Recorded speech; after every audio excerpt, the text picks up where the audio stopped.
வணக்கம் நண்பர்களே, நான் பாரம்பரிய ஜோதிடர் பா. ரவிக்குமார். இப்போ நாம் பார்க்கக்கூடிய தலைப்பு என்னென்னு பார்த்தீங்கன்னா, புரட்டாசி மாதத்துக்கு உண்டான ராசி பலன்களை பற்றி தான் இந்த காணொலியில் பார்த்துட்ருக்குறேங்க. இந்த புரட்டாசி மாதம் பிறக்கக்கூடிய ஒரு தருணம் அப்படின்னு பார்த்திங்கன்னா, நிகழும் மங்களகரமான குரோதி வருடம் புரட்டாசி மாதம் 1ஆம் தேதி செவ்வாய்க்கிழமை அதிகாலையில் தாங்க இந்த மாதம் பிறக்கப்படுது. சதய நட்சத்திரம் 3ஆம் பாதத்தில், கும்ப ராசியில், கன்னி லக்னத்தில், ராகு பகவானுடைய திசையில் 315 டிகிரியில் தான் இந்த மாதம் பிறக்கப்படுதுங்க. அப்படி பிறக்கக்கூடிய இந்த காலகட்டத்தில் காலபுருஷத்தின் தத்துவத்தைப்படி 1வது ராசியான மேச ராசியில் பிறந்தவங்களுக்கு இந்த புரட்டாசி மாதம் சாதகமாக இருக்குமா அல்லது பாதகமாக இருக்குமா அப்படின்னு பார்த்திங்கன்னா, பொதுவாக இந்த புரட்டாசி மாதம் அப்படின்னு எடுத்துக்கிட்டிங்க அப்படின்னா பெருமாளுக்கு உகந்த மாதம் நம்ம சொல்லலாம் இல்லைங்களா. அப்படி பார்க்கும்போது இந்த மேச ராசியில் பிறந்தவங்களுக்கு வரக்கூடிய நட்சத்திரங்கள் முதல்ல என்னென்ன அப்படின்னு பார்த்திங்கன்னா, அசுவினி நட்சத்திரம் 4 பாதங்கள். முதலாவதாக கேது பகவானுடைய நட்சத்திரமான அசுவினி நட்சத்திரம் 4 பாதங்கள்.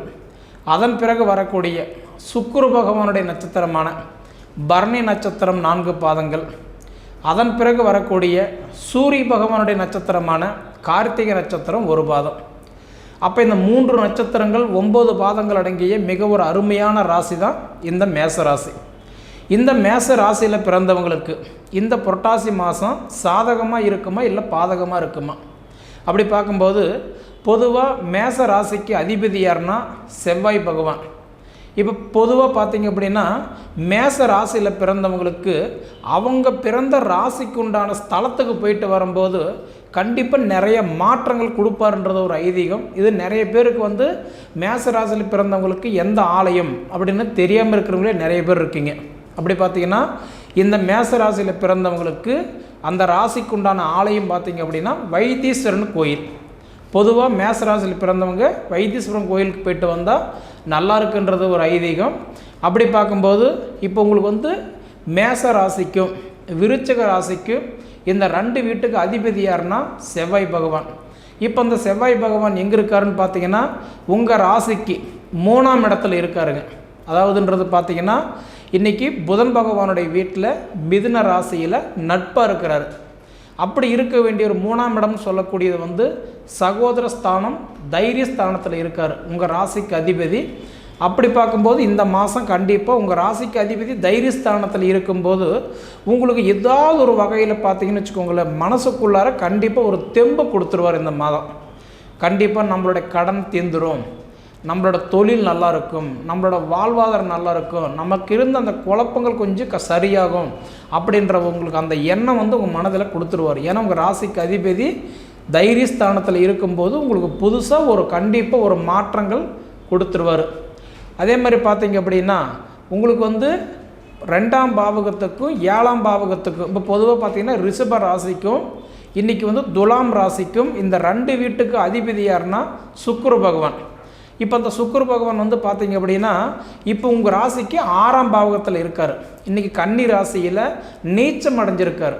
பொதுவாக சொல்லப்போனால் உங்கள் 2ஆம் பாவகத்துக்கு அதிபதி சுக்கிர பகவான் நீச்சம் அடைகிறார் அப்படின்னா அது கன்னி ராசியில் மட்டும்தான் நீச்சம் அடைவார். ராஜபங்கம் நீச்ச யோகம்னு சொல்லுவாங்க.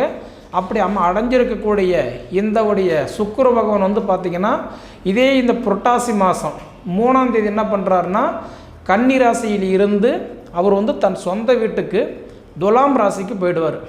அப்படி போயிட்டாருன்னு வச்சுக்கோங்களேன், அடுத்தது உங்களுக்கு என்ன பண்ணுறாருன்னா 28ஆம் தேதி வரைக்கும் புரட்டாசி 3ஆம் தேதி போயிட்டு 28ஆம் தேதி வரைக்கும் பார்த்திங்கன்னா அவர் தன் சொந்த வீட்டில் தான் உட்காருவார். அப்படி உட்காரக்கூடிய ஒரு காலகட்டம் பார்த்திங்க அப்படின்னா, அதாவது இந்த மேச ராசியில் பிறந்த பெண்களுக்கு பார்த்திங்க அப்படின்னா வாழ்வாதாரம் கண்டிப்பாக நல்லா இருக்கும். ஏன்னா ஒருத்தருடைய ஜாதகத்தை நீங்கள் ஒரு இடத்துல கொடுத்து பார்த்தீங்கன்னு வச்சுக்கோங்களேன், ஆண் ஜாதகமாக இருந்ததுன்னா அது குரு அடிப்படையாக வச்சு ஜாதகம் பார்த்து உங்களுக்கு பலன்கள் சொல்லுவாங்க. அதே ஒரு பெண் ஜாதகமாக இருந்தது அப்படின்னா சுக்கிரன் அடிப்படையாக தான் வச்சு சொல்லுவாங்க. ஏன்னா இப்போ சுக்கிர பகவான் இன்றைக்கி கன்னி ராசியில் நீச்சம் அடைஞ்சிருக்கிறார். ஒன்றும் அது பெருசாக இல்லை. ஏன்னா 3ஆம் தேதி அவர் சொந்த வீட்டுக்கு போயிடுறாரு. இந்த புரட்டாசி மாதம் 3ஆம் தேதி போனார்னா 28ஆம் தேதி வரைக்கும் அவர் தன் சொந்த வீட்டில் போய் அவர் ஆட்சியாக உட்காந்துருவார்.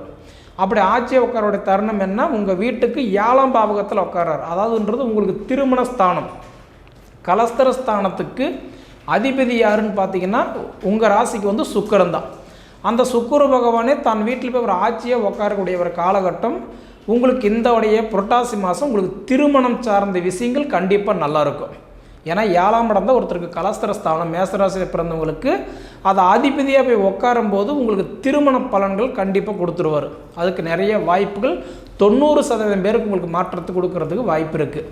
அடுத்தது பார்த்தீங்க அப்படின்னா 3ஆம் பாவகத்துக்கும் இந்த 6ஆம் பாவகத்துக்கும் மெயினாக இந்த மிதுன ராசிக்கும் கன்னி ராசிக்கும் அதிபதினு சொல்லக்கூடிய புதன் பகவான் வந்து பார்த்தீங்கன்னா இப்போ உங்கள் ராசிக்கு 5ஆம் பாவகத்தில் இருக்கார். அதாவது சிம்ம ராசியில் இருக்கார், பகையாக இருக்கிறார் அவர்.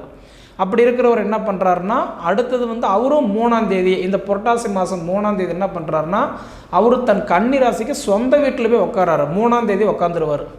அப்போ மிதுன ராசிக்கும் கன்னி ராசிக்கும் அதிபதி யாருன்னா மூலக்காரகன், அறிவுக்காரகன், புத்திக்காரகன் சொல்லக்கூடிய புதன் பகவான் வந்து தன்னுடைய சொந்த வீட்டில் போய் உக்காந்துட்டார். அப்படின்னா புரட்டாசி 3ஆம் தேதியிலிருந்து புரட்டாசி மாதம் 20ஆம் தேதி வரைக்கும் பார்த்தீங்க அப்படின்னா அவர் தன்னோட சொந்த வீட்டில் போய் உட்காந்துருவார்.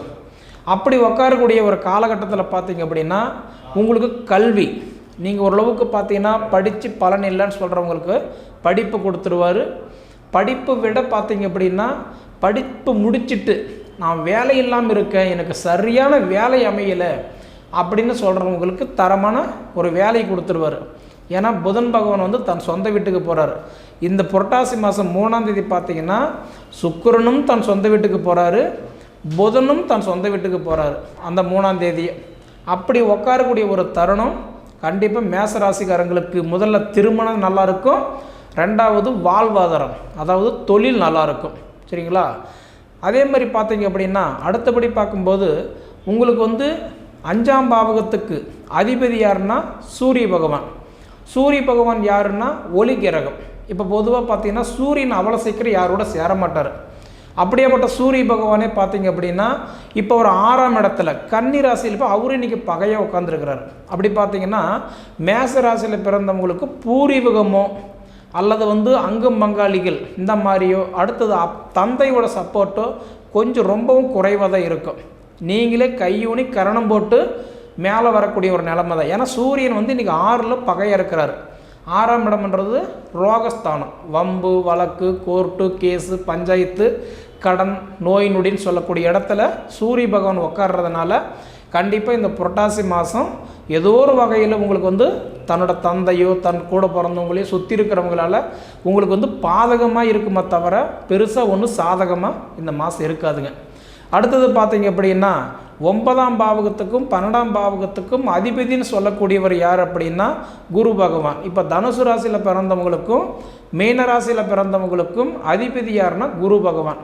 அந்த குரு வந்து பார்த்தீங்கன்னா உங்கள் ராசிக்கு 2ஆம் இடத்துலேயே இருக்கிறார். தனஸ்தானம், குடும்பஸ்தானம், கல்வி ஸ்தானத்திலே இருக்கிறார். அப்போ வந்து குடும்பஸ்தானத்தில் குரு இருந்தால் கோடி புண்ணியன்னு சொல்லுவாங்க. அப்படி பார்த்தீங்கன்னா குடும்பத்துக்குள்ளார இப்போ கணவன் மனைவிக்குள்ளார கருத்து வேறுபாடு இருந்தாலும் சரி அதை விலகிறதுக்கு நல்ல வாய்ப்பு. அதே மாதிரி வந்து மனசங்கட உளைச்சல் அதிகமாக இருக்குது, மனசங்கடங்கள் அதிகமாக இருக்குது, கருத்து வேறுபாடுகள் நிறைய இருக்குதுங்க. ஒரு வீட்டில் தான் இருக்கிறோமே தவிர எங்களுக்குள்ளார ஏகப்பட்ட பிரச்சனைலாம் அதெல்லாம் இந்த மாதம் ஓரளவுக்கு நல்லா இருக்குது. ஏன்னா உங்கள் ராசிக்கு 2ஆம் இடத்துல குரு இருக்கார். குரு இருக்கிறது 2ல் குரு இருக்கும்போது குடும்பத்தில் குரு இருக்கும்போது கடன் பிரச்சனைகள் ஓரளவுக்கு சால்வ் ஆகும், குடும்ப பிரச்சனைகள் ஓரளவுக்கு சால்வ் ஆகும், குடும்பத்தில் இருந்த அந்த மனக்குழப்பங்கள் ஓரளவுக்கு சால்வ் ஆகிறதுக்கு இந்த மாதம் வாய்ப்பு இருக்குது. சரிங்களா? அதே மாதிரி உங்கள் ராசிக்கு 2ல் குரு இருக்கிறதுனால திருமணம் ஆகாதவங்களுக்கு கூட திருமணம் நடக்கிறதுக்கு வாய்ப்பு இருக்குது. ஏன்னா ஒருத்தருக்கு கல்யாணம் பண்ணணும் அப்படின்னா குரு பார்வை இருந்தால் தான் பண்ண முடியும். குரு பார்வைன்னா 2, 5, 7, 9, 11. அப்போ உங்களுக்கு குரு 2ஆம் இடத்துல இருக்கிறார் பார்த்தீங்களா, குரு பார்வை உண்டு. ஏன்னா குரு பார்வை இருந்தால் தான் கல்யாணம் பண்ண முடியும். அந்த காலத்தில் பார்த்தீங்கன்னா 27 பொருத்தம் பார்த்தும்போது 2 பேர்த்துக்கு குரு வச்சு தான் கல்யாணம் பண்ணாங்க. ஏன்னா இப்போல்லாம் அப்படி கிடையாது, ஒருத்தருக்கு குரு இருந்தால் கூட கல்யாணம் பண்ணுறாங்க. ஏன்னா பொண்ணு இப்போ அவங்களுக்கு குரு இருக்கோ இல்லையோ உங்களுக்கு குரு இருக்கிறதுனால கண்டிப்பாக உங்களுக்கு திருமணம்ன்றது பொருத்தம் இருந்தால், குரு இருந்தாலும் இல்லைனாலும் உங்களுக்கு குரு இருக்கிறதுனால திருமணம் பண்ணலாம். சரிங்களா? அப்போ குரு உங்களுக்கு 2ஆம் இடத்துல இருக்கிறது கண்டிப்பாக ஒரு நல்ல ஒரு மாற்றத்தை கொடுத்துருவார். அடுத்தது பார்த்திங்கன்னா 10ஆம் பாவகத்துக்கும் 11ஆம் பாவகத்துக்கும் அதிபதி சனி பகவான். பொதுவாக மகர ராசிக்கும் கும்பராசிக்கு அதிபதி சனி பகவான். இப்போ அந்த சனி பகவான் வந்து பார்த்திங்கன்னா அவர் 11ஆம் இடத்துலையே லாபஸ்தானத்தில் இருக்கிறார். சனி யாருன்னு பார்த்தீங்கன்னா தொழில் காரகன், தொழிலுக்கு அதிபதி. அவர் 11ஆம் இடத்துல இருக்கிறது மிகப்பெரிய ஒரு பலம். அப்போ உங்களுக்கு வந்து சுயமாக தொழில் தொடங்க நினைக்கிறீங்களா? இப்போ ஒரு அருமையான வாய்ப்பு. ஏன்னா தொழில்காரகனே 11ல் இருக்கிறாரு.